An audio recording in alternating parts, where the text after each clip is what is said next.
할렐루야. 오늘 우리가 함께 부를 찬송은 찬송가 356장 주 예수 이름 소리 높여입니다.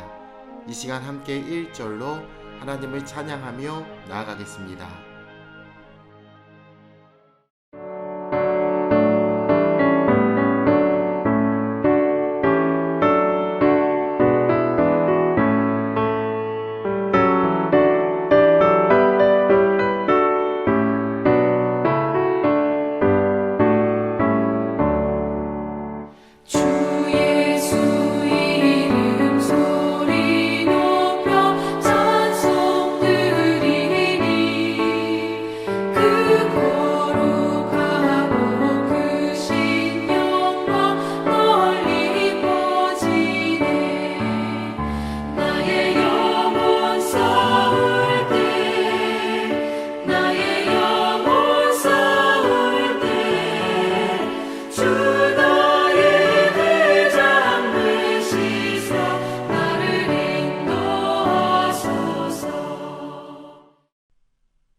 오늘 하나님이 우리에게 주시는 말씀은 출애굽기 7장 14절로 25절입니다.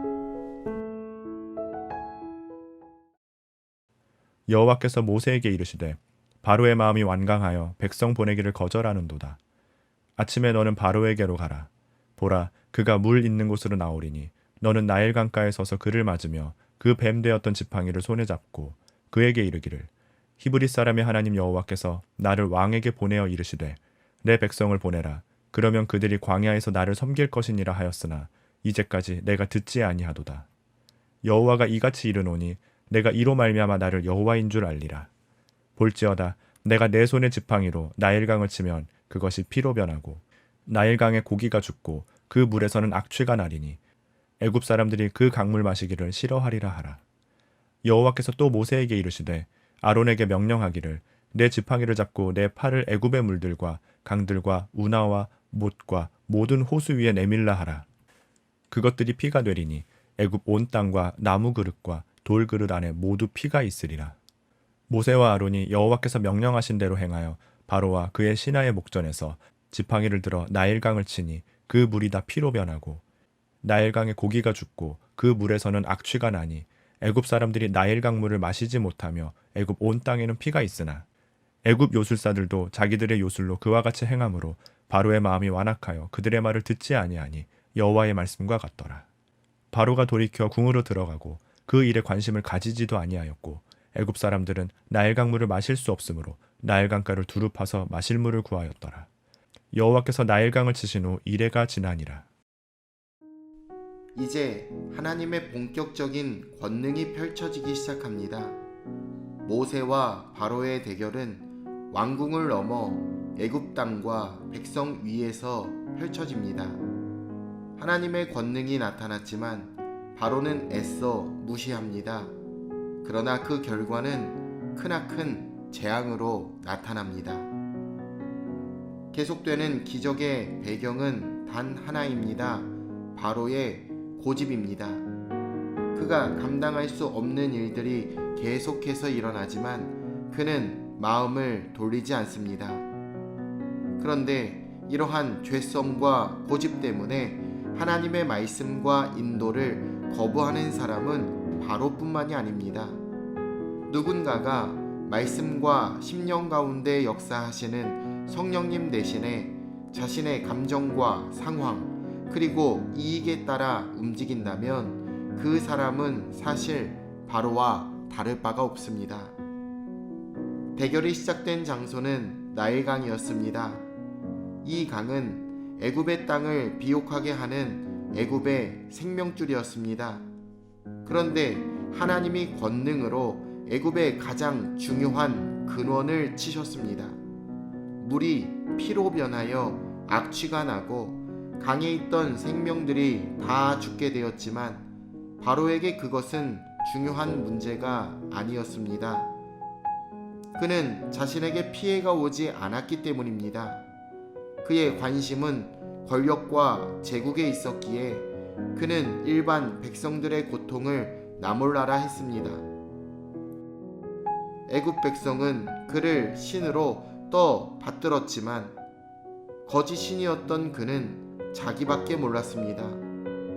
하나님 외에 다른 것을 섬기지 마십시오.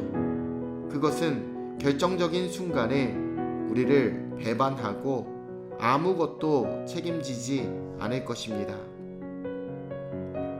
나일강이 붉은색으로 변하는 일은 종종 있었습니다.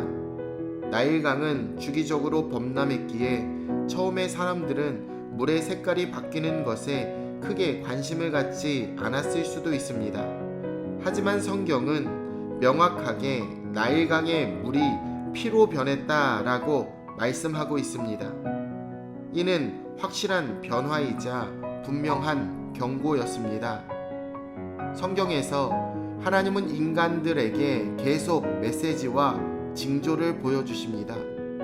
물론 마지막 심판은 도적같이 임하겠지만 모든 사람을 구원하시길 원하는 우리 하나님은 사람들에게 심판과 죽음의 길에서 벗어날 것을 촉구하고 계십니다. 요술사들이 모세와 아론이 행했던 기적과 비슷한 일을 행합니다. 그들의 재주는 바로가 오판을 하는데 결정적인 영향력을 끼칩니다. 바로는 모세와 아론이 하나님의 명령대로 행한 이적을 신적 권능이 아니라 사람의 재주로 판단한 듯 합니다. 하지만 앞서 언급한 것처럼 이 일은 사람이 계획하고 꾸민 일이 아니었습니다. 절대자의 능력이 나타날 때 우리는 하나님의 뜻을 분명히 분별하셔야 합니다. 바로는 왕궁으로 들어갑니다. 그는 스스로 물을 구할 필요 없이 남이 가져다 주는 물을 먹었습니다. 왕궁에 있는 그는 아무런 일이 일어나지 않은 것처럼 느꼈을 것입니다. 역사상 대부분의 지도자들이 그랬습니다. 그들은 화려하고 안전한 궁에 거하며 아름다운 옷을 입고 맛있는 요리를 즐겼습니다. 이들은 왕궁 밖의 사람들에게 별 관심을 주지 않았고 그저 수탈의 대상으로 삼았습니다. 그러나 하나님은 이들에게 관심을 보이십니다. 그들을 사랑하시고 그들을 아끼시며 그들에게 필요한 것을 주시고 구원하길 원하십니다. 우리가 따라가야 할 진정한 왕은 바로 예수님이십니다. 하늘 보좌를 다 버리고 이 땅 위에 오신 그 예수님만을 오늘 우리가 섬겨야 합니다.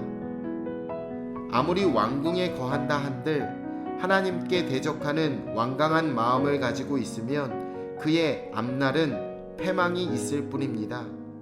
어디에 거하느냐가 중요한 것이 아니라 하나님 앞에서 과연 어떤 마음을 가지고 있느냐가 가장 중요한 것이지요.